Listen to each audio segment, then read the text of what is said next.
قرآن حکیم سیکھنے اور سکھانے کی فضیلت کا بیان۔ حضرت عثمان بن عفان رضی اللہ عنہ سے روایت ہے کہ حضور نبی اکرم صلی اللہ علیہ وآلہ وسلم نے فرمایا، تم میں سے بہتر وہ شخص ہے جو قرآن پڑھنا اور اس کے رموز و اسرار اور مسائل سیکھے اور سکھائے۔ اس حدیث کو امام بخاری نے اپنی صحیح میں،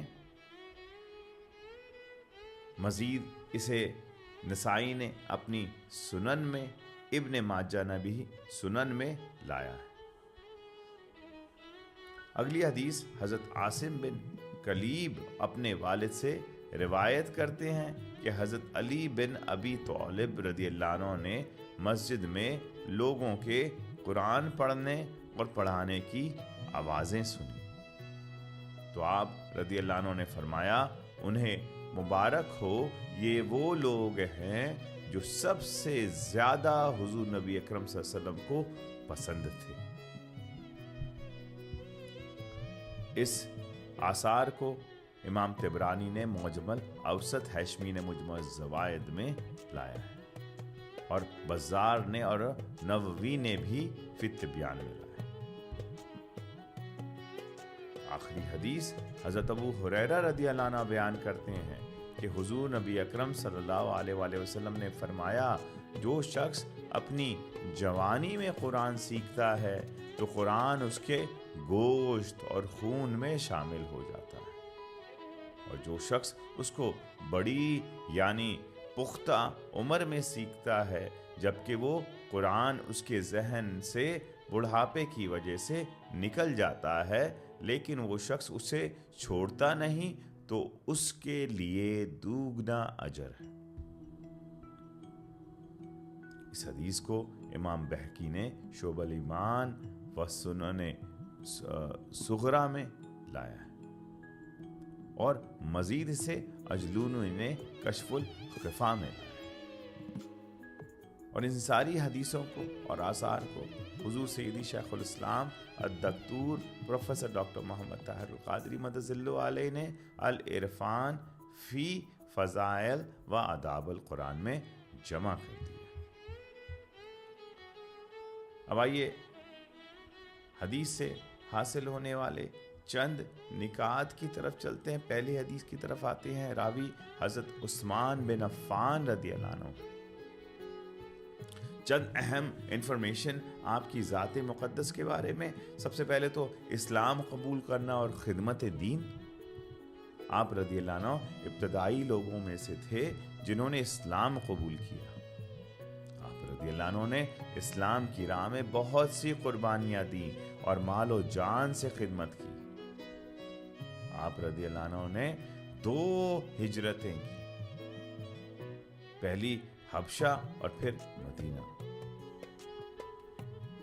اسی وجہ سے آپ رضی اللہ عنہ کو صاحب الہجرتین بھی کہا جاتا ہے۔ نکاح اور ذو النورین کا لقب۔ آپ رضی اللہ عنہ کو یہ شرف حاصل ہے کہ آپ نے حضور نبی اکرم صلی اللہ علیہ وآلہ وسلم کی 2 بیٹیاں حضرت رقیہ رضی اللہ عنہ اور پھر حضرت ام کلثوم رضی اللہ عنہ سے نکاح کیا۔ اسی بنا پر آپ کو ذو النورین، 2 روشنی والے کہا جاتا تھا۔ سخاوت اور فضائل۔ حضرت عثمان غنی رضی اللہ عنہ اپنی سخاوت اور فضائل کے لیے مشہور تھے۔ آپ رضی اللہ عنہ نے غریبوں اور ضرورت مندوں کی مدد کے لیے اپنا مال خرچ کیا۔ جنگ تبوک کے موقع پر آپ نے بہت زیادہ رقم اور اونٹ دے کر لشکر کی مدد کی، جس پر حضور نبی اکرم صلی اللہ علیہ وسلم نے آپ کو جنت کی بشارت دی۔ مدینے میں مسلمانوں کے لیے پینے کے پانی کی مشکل کا حل کرنے کے لیے آپ نے روما کا کنواں خرید کر وقف کر دیا۔ آپ کی خلافت حضرت عثمان غنی رضی اللہ عنہ 3 خلیفہ راشد تھے۔ آپ نے 644 AD سے 656 جو کہ اراؤنڈ 12 سال تک خلافت کی ذمہ داریاں نبھائی۔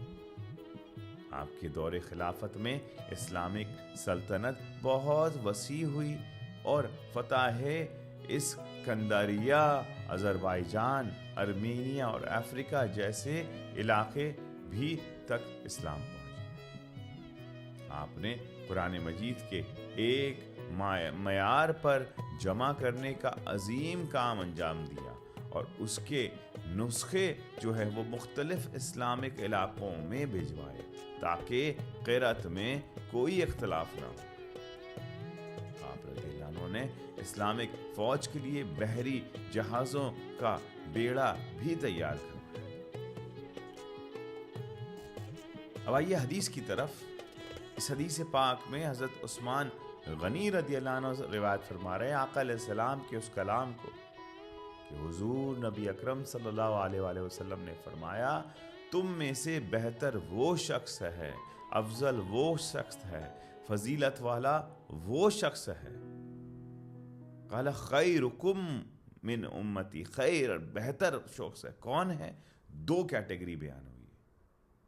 نمبر 1 جو قرآن جو ہے وہ پڑھتا ہے، اس کے رموز و اسوار اور مسائل سیکھے، اس کی انڈرسٹینڈنگ کرے، اس کی قرأت کو سمجھے، اس کے لینگویج کو سمجھے، کتنی بار عربک لینگویج کو سمجھے، پھر اس کی آیتوں کو سمجھے، کیسے پڑھنا ہے وہ سمجھے، بیک گراؤنڈ کو سمجھے، تفسیر کو سمجھے، آیتوں کے پیچھے جو کمپلیکس انڈرسٹینڈنگ ہے، کمپلیکس ماحول تھا نازل ہونے کا، اس کو سمجھے، اللہ کے لینگویج کو سمجھے، اللہ کی حکمتوں کو سمجھے۔ یہ ساری چیز جو قرآنک سائنسز میں ہیں، اس میں سے کسی کو بھی سمجھے، سیکھے۔ اور سیکنڈ کیٹیگری، جب اس نے سیکھ لیا، اس پر عمل کر لیا، تو اسے آگے سکھائے۔ تو یہ دونوں طبقے سب سے بہتر شخص قرار دیے گئے ہیں آقا علیہ السلام کے سامنے۔ اور دوسری حدیث پاک میں حضرت علی بن ابی طالب بیان کر رہے ہیں جب انہوں نے مسجد میں لوگوں کے قرآن پڑھنے پڑھانے کی آوازیں سنی،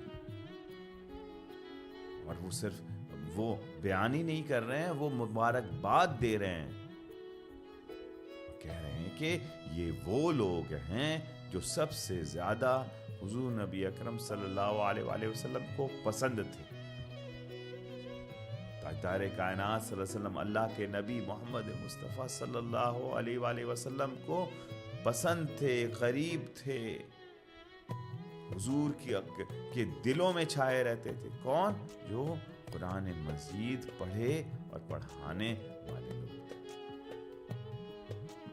آخری روایت میں حضرت ابو ہریرہ رضی اللہ عنہ بیان کرتے ہیں کہ آقا علیہ السلام نے فرمایا، جو شخص اپنی جوانی میں قرآن سیکھتا ہے تو قرآن اس کے گوشت اور خون میں شامل ہو جاتا ہے۔ بہت بڑی حکمت ہے اس میں۔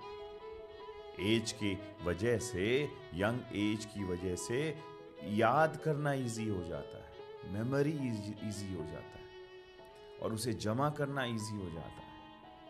آج کے دور میں یہ ڈسٹریکٹڈ جو دور ہے، سوشل میڈیا اور اسمارٹ فونز نے میموریز کی جو دھجیاں اڑا دی ہیں، وہ اس دور میں اگر قرآن کی طرف چلے جائے اور بچوں کو لے کر چلا جائے، جوانی کی عمر میں لے جایا جائے، تو اس سے اس کی میموری بھی بچ جائے گی، اور اس کے احوال میں، اس کی پرسنالٹی میں قرآن مجید شامل ہوگا۔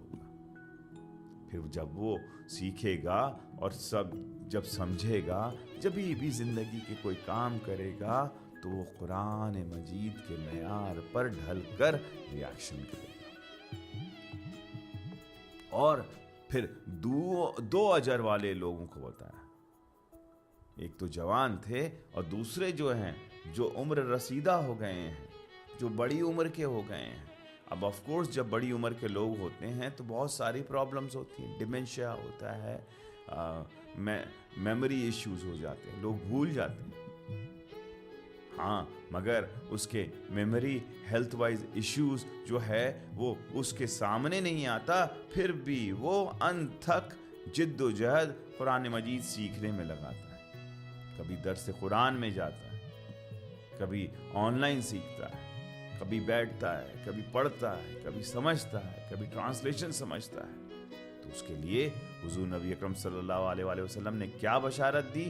فرمایا کہ اس کے لیے دوگنا اجر ہے، ڈبل ایفرٹ ہے اور ڈبل اجر ہے. اللہ رب العزت کی بارگاہ میں دعا ہے کہ جو بچے قرآن مجید سیکھ رہے ہیں، قرآن کا حفظ کر رہے ہیں، قرآن کے معنی کو جان رہے ہیں، قرآن کو پڑھ رہے ہیں، پڑھا رہے ہیں، یا اللہ یا رحمان ان بچوں کے طفیل، ان کے والدین کی عمر میں برکتیں اور سلامتی عطا فرما، خیر اور کشادگی عطا فرما. اور جو لوگ جوانی اور بڑھاپے میں قرآن مجید سیکھ رہے ہیں، اس سے اکتاتے نہیں ہیں، اے اللہ انہیں جذبہ اور ہمت عطا فرما. آمین بجاہ سید